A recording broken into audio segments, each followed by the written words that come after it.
But that's the best part of the whole guidance. You know, that sentence right there should make a huge difference. And then I want to show you guys something else because, okay, I'm going to share my screen again. Is it got rid of completely, I guess, it's a stupid risk assessment and all of that. And this box makes it very clear about people leaving the facility. Where? Bruce, it's on page 16. Is this on the website?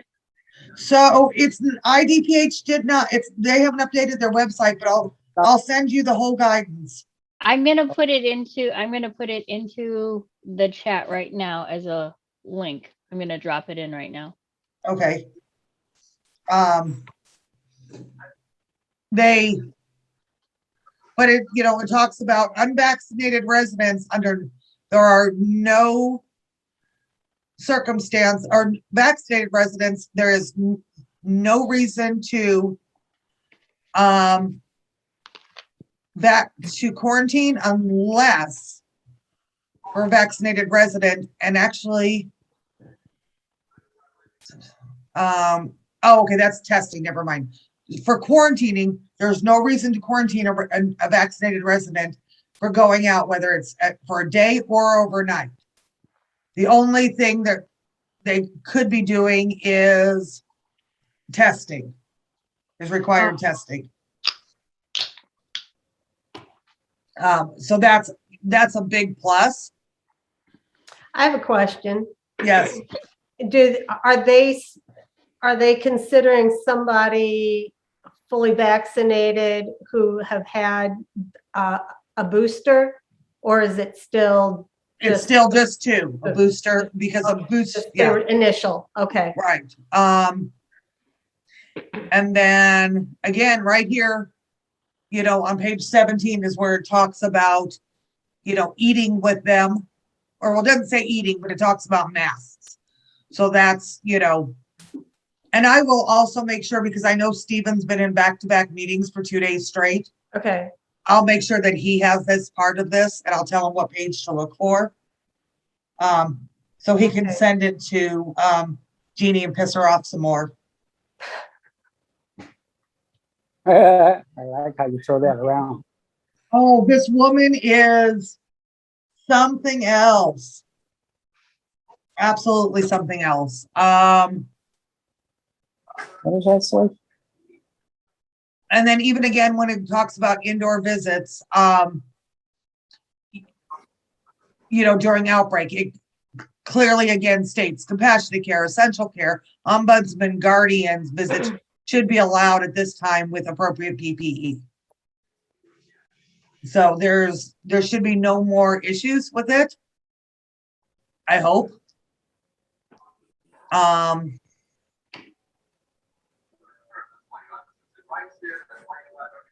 You know, and then it even, like, they did a little more Need my glasses. explanation about, you know, performances, whether they're inside or outside, and who needs to be where, how, and when.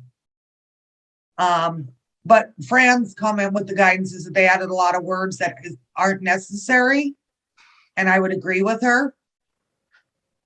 But here they put in information for the surveyors, which is what I want to explain to you guys. So I actually talked to a surveyor today for the first time ever. And it was it was actually a very, well, I mean, I've talked to him at Lynn's facility years ago, but not as in talk to him from being caregivers for compromise. How's that? And this guy was really informative. I've been helping a lady whose mom is in a facility that's an outbreak, and they wouldn't give her compassionate care because all of a sudden this week her mom is just doing a whole lot better. But 2.5 or 3 weeks ago, they think her mom had a mini stroke. And I'm like, come on, we're splitting hairs. So first I talked to the director, and this goes to something we've been discussing a lot, Lucy and a few of us, that after talking to this director today, the staff is in worse shape than we realize. First of all, absolutely, staff is in worse shape than we realize. This poor woman on the phone with me And I kept saying to her, please understand, I'm not calling to make things worse. I'm trying to make sure you understand the guidance. And if not, let me help you and direct you to the people that will help you. And she's like, this is all so confusing. They change it so much. All we're worried about is getting in trouble. So, and all these things, she's like, so that's why we've gone this route. And she's like, I'm just to the point I'm ready to quit. And I'm like, that's not what we want anybody to do. I said, I said, so I mean, I talked her down and we talked quite a bit. And so every time she's unsure, she goes to her surveyor who comes out regularly. And I was like, okay.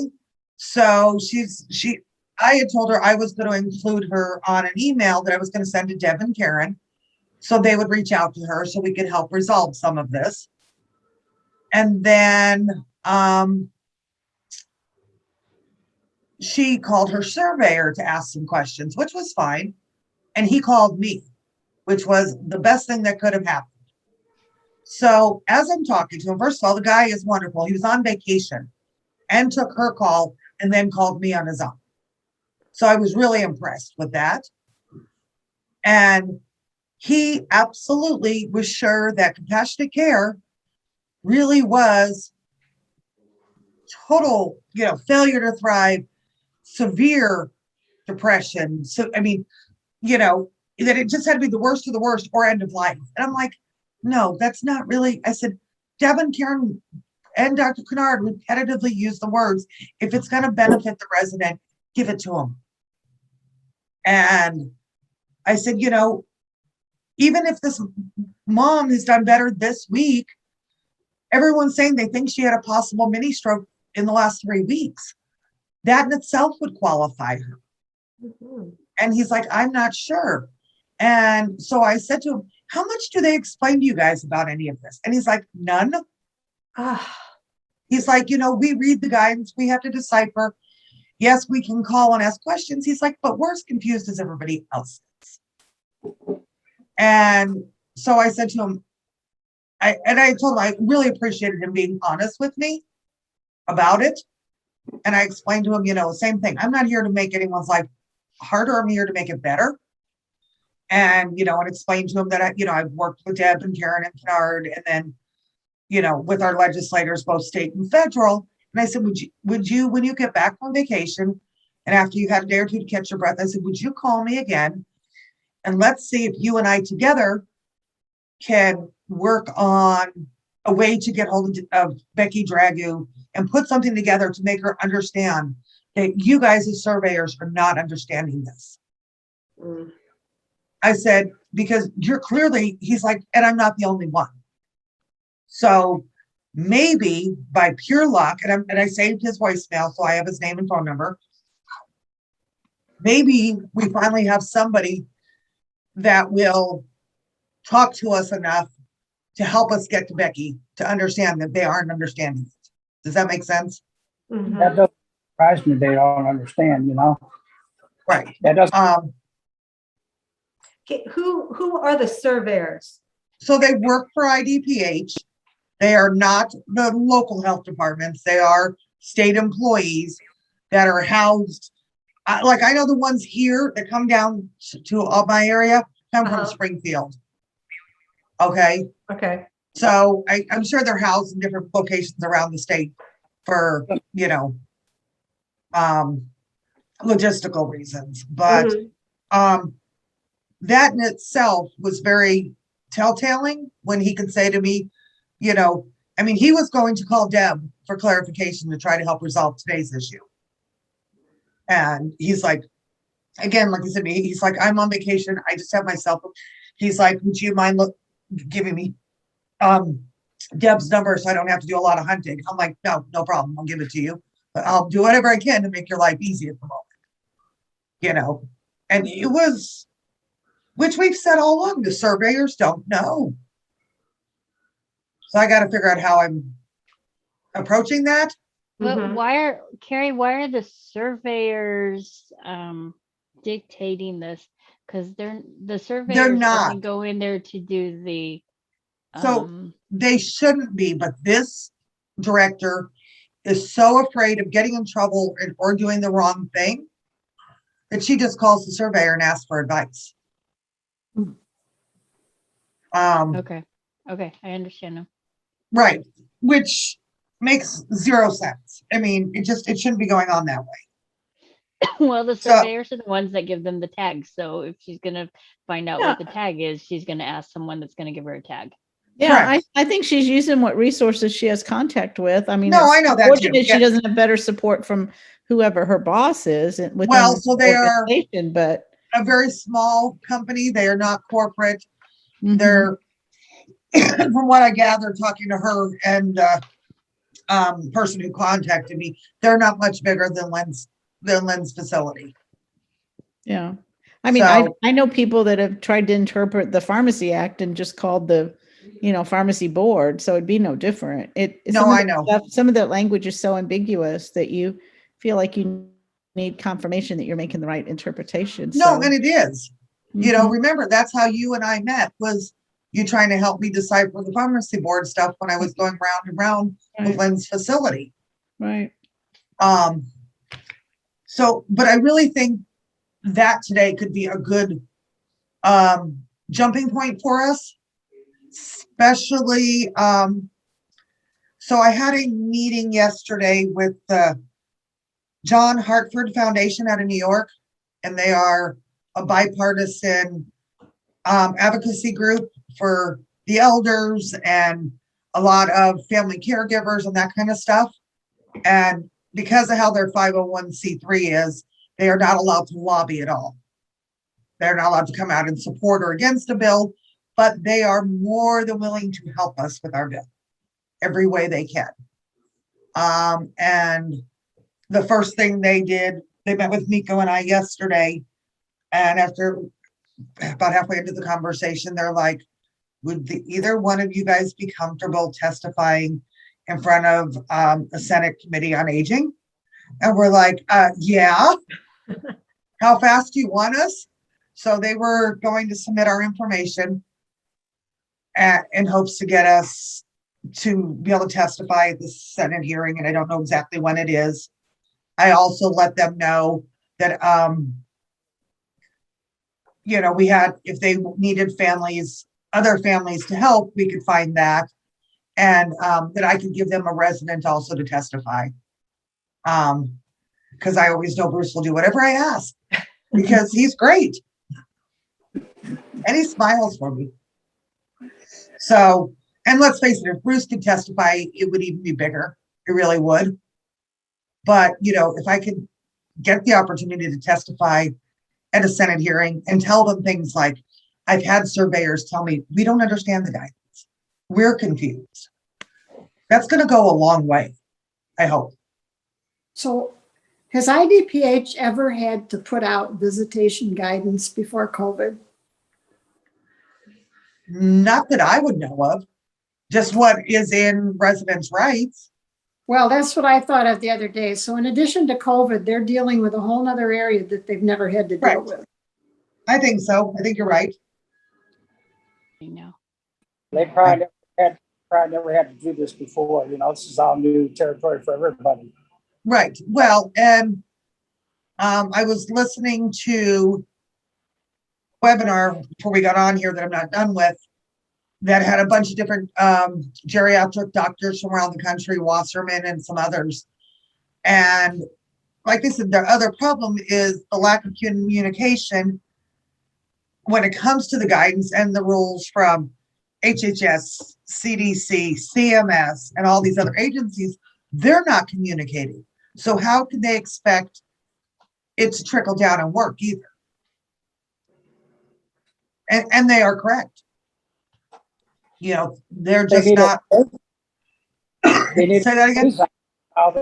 they need a liaison between all the different entities involved. Who knows one thing? Because they got, what I'm seeing in the state is they got so many different people that and so many different entities that nobody knows what the other one's doing. Well, Not doing and it. the other thing that was stated today is you know, we're over a year and a half into this pandemic. And since day one, we've never had a geriatric or long-term care or palliative hospice type person, any of those entities on the national COVID team from the administration, whether it was Trump or Biden. There's never been anybody from any of those entities as part of the administration's COVID team. So for anybody that I haven't shown yet, What is that? Oh, the that's magazine. the book. That's pretty thick. It's 80, I'll tell you in a second, 87 pages. Wow. And there's 20 cases of hard copy. This is a sample book. This is not the one that's going to, this is not the actual. So there are 20 cases sitting in Carla's living room that should all be sitting at the post office by Monday morning to go to Congress, the Senate, and the first lady and the first husband, because we were told our best chance of getting the vice president or the president to look at them is to send them to their spouses. So the copies that we're going to sell, I would say by Monday at the latest, will be up online for everybody to order if they want them. I will tell you, in my honest opinion, just order the paperback. There'll be lots of options you can order. This is the exact what the paperback will be. And the book itself is like $6 this way. Mhm. And shipping's expensive, but it's a great, Fran will tell you, I brought it over for her to see. It really is a nice quality. It's not a cheaply made book. So don't waste your money on the other ones. If you're going to order them, order the paperback.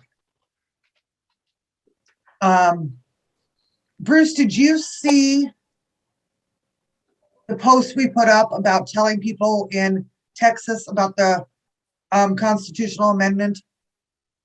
Yeah, I saw it. I got to look at it again and see what exactly you need to do on it. I just need you to share it with anybody and everybody you know in Texas, since you're from Texas. So, Put it on my Facebook page. yes, put it on your Facebook page, email it to people, however you want. So Texas is trying to pass a constitutional amendment on November 2nd that says no matter what, every resident in long-term care will be entitled to 2 essential caregivers because it will be their constitutional right. If Texas can pass this, on top of the essential caregiver laws they've already passed, this will help us with both our federal bill. This will help us when we go back to the state of Illinois. This will help states be able to use Texas as our example. So we decided the other night that we can't go to Texas and vote, but we can all share the information in hopes that anybody we know might see it that's in Texas. Now, who's doing this? Mary Nichols. Is she Mary a Nichols has done every drop of it. So she is also the person who published the book, who's done all this. She is me in Texas. Okay. And you know, she also has the one advantage Mary has over the rest of us is she has some political experience.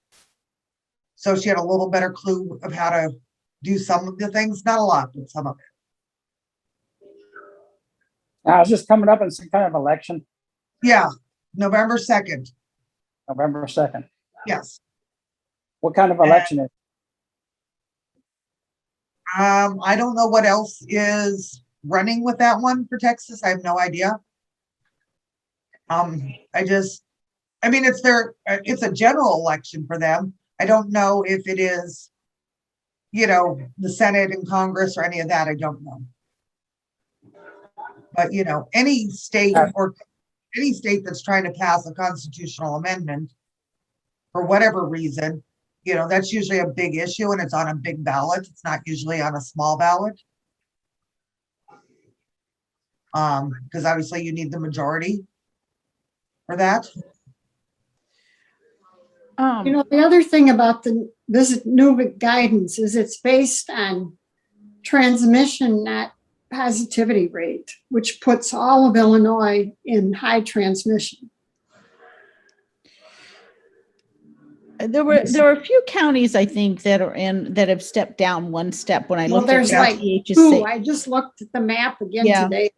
And Did you? Yeah. I know day before yesterday or yesterday, there was one that was like the second tier down, but then it popped right back up. So it's, yeah,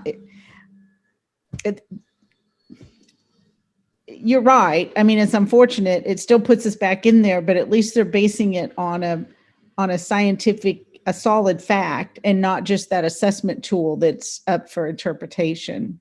Oh, You know? So I think it. I do too. I wish, different, but what I wish is that they could find a way, first of all, to condense this and shorten it and make it very clear and matter of effect, because, you know, it's up to what, like 30 pages now? Mm.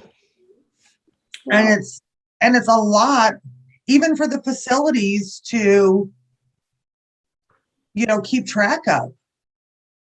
The facilities don't even look at it. Matter of fact, my facility doesn't even look at it. The corporate office gives them all the rules they need to follow. I mean, they don't, I'm finding out these facilities are really bad at having like policies and stuff. Because my facility, I've been asking for a grievance policy. They can't even find that. So you just brought a really valid point. They're not listening to the IDPH meetings, and they're not looking at the guidance because they're waiting for corporate to tell them what to do. And that's part of what's creating this problem.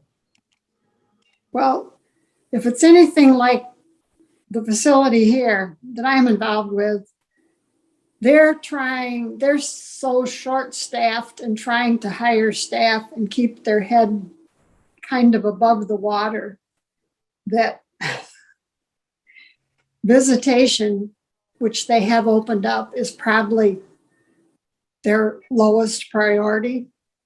To keep It kitchen is. staff, to keep RAs, to try to find nurses. I mean, they are all in such shortages that those things that affect their day-to-day life are overwhelming. yeah. Absolutely. Mm-hmm. I don't know why you wouldn't want somebody there who can. That's the people who are doing the actual work, I think, appreciate it. It's the ones who are making the rules that aren't doing the actual work Yeah, they're not.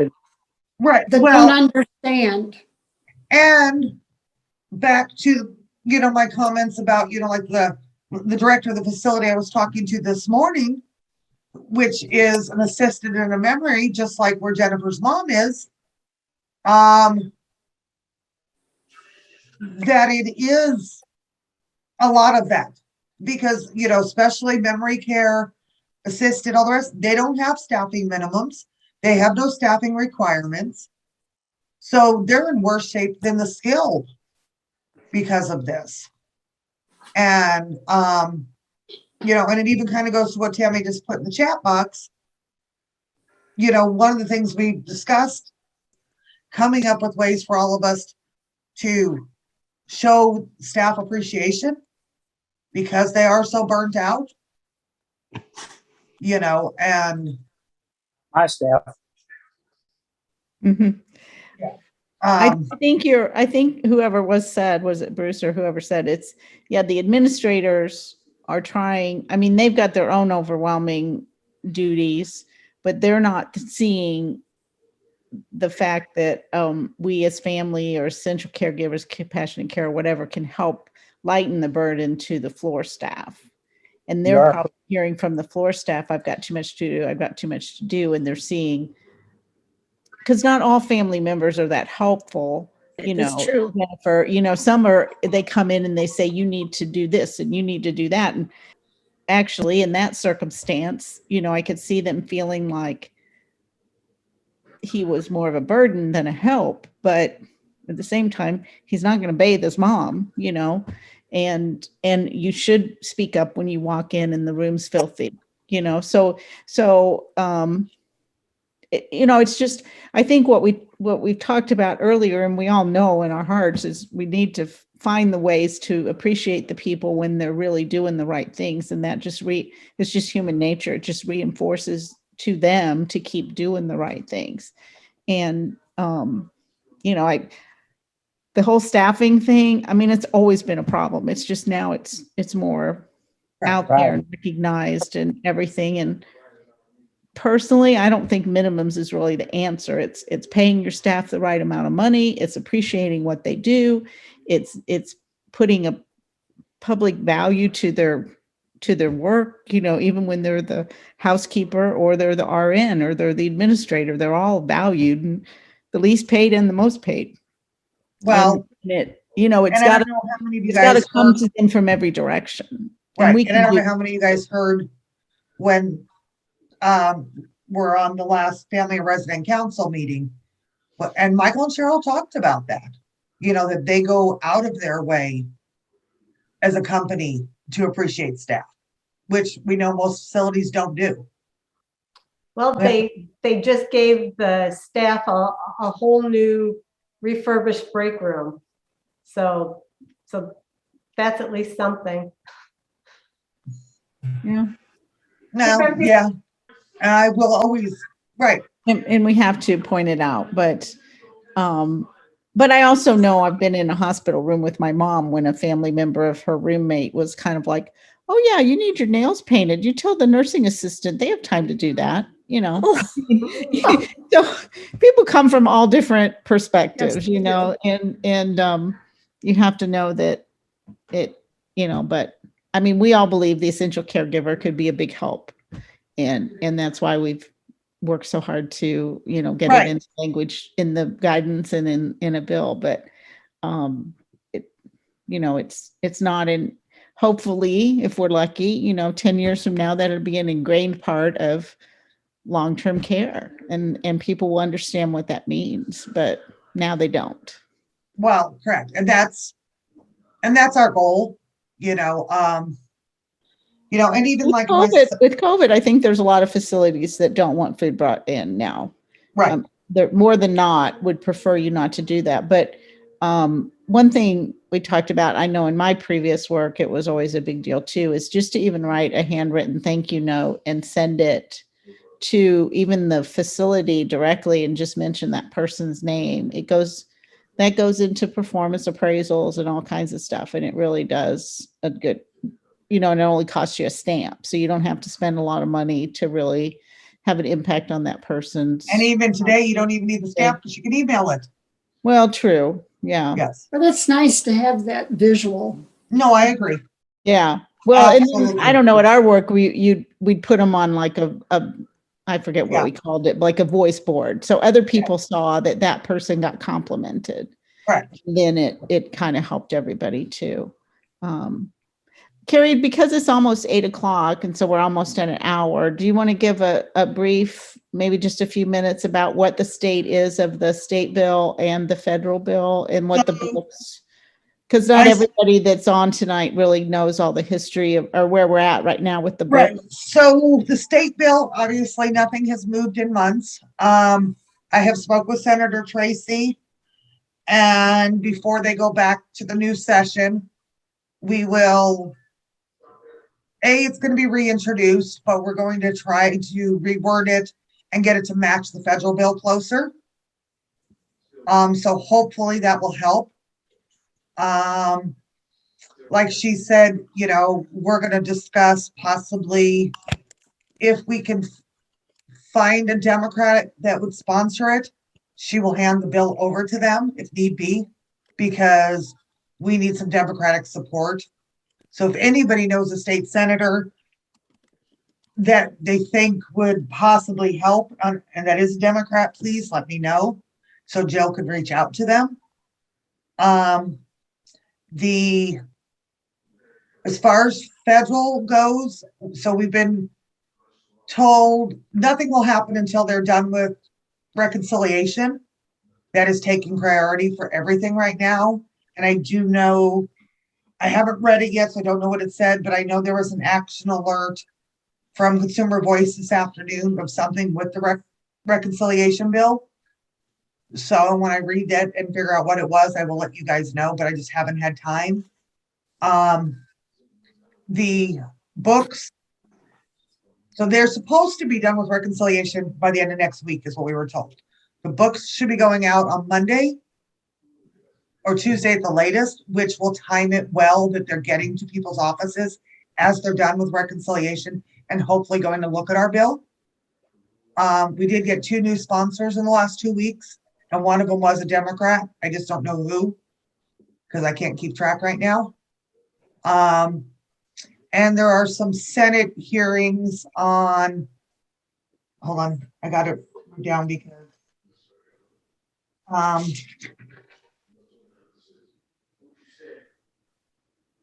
a Senate Special Committee on Aging, and most of it based on the pandemic.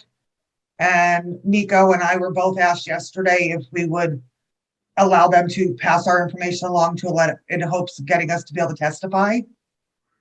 So hopefully Nico and I will get to testify virtually for the Senate. And then I told them that I could get them a resident and anybody else they might need for whatever stories. So, our first goal would be to get Bruce to be able to testify, because obviously they're better off hearing from a resident than they are from anybody else.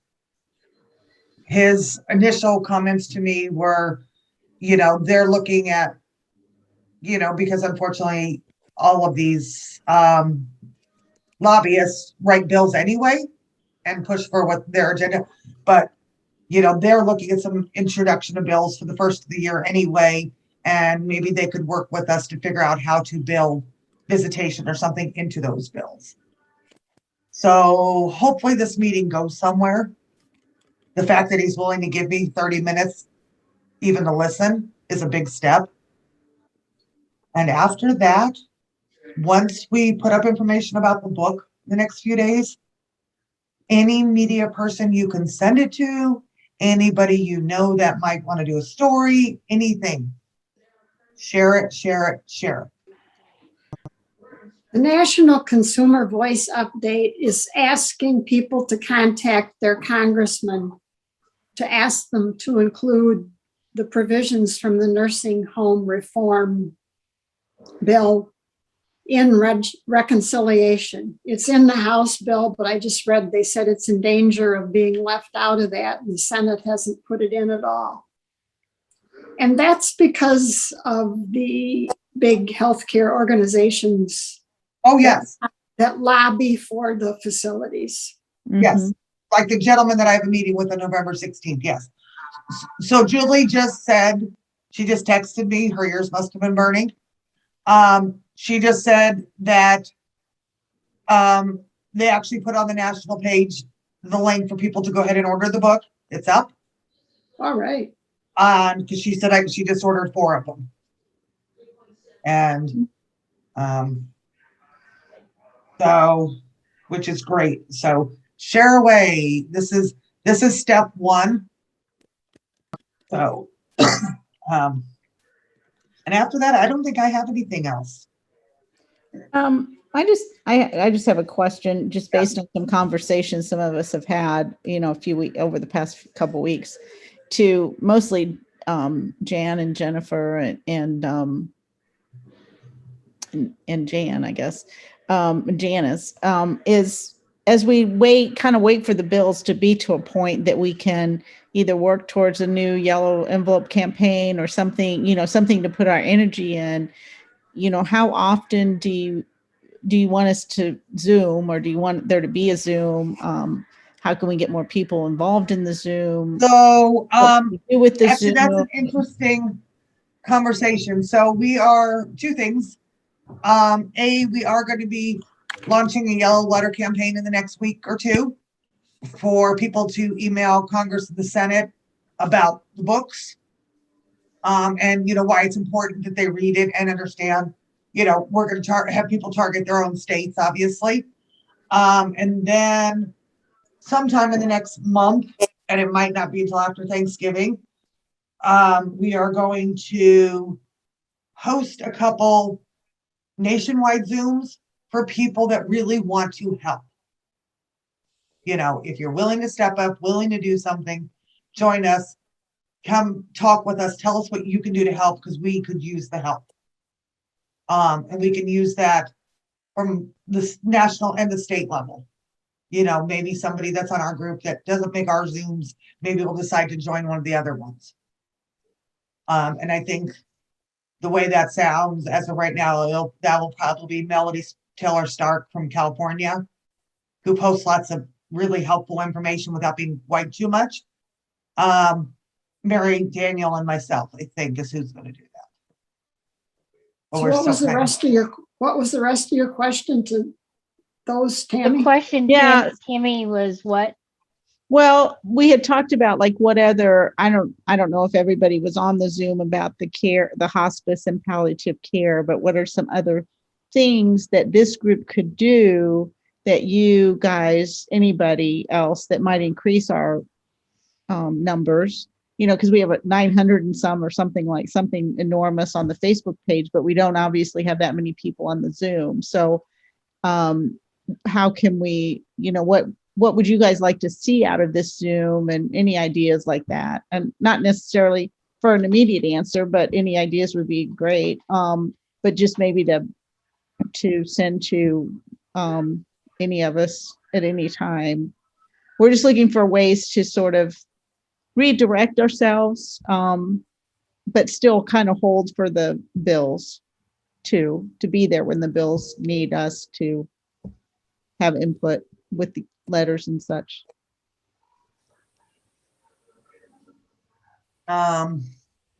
If there's anything, like we said, hospice, palliative care, what the ombudsman really do,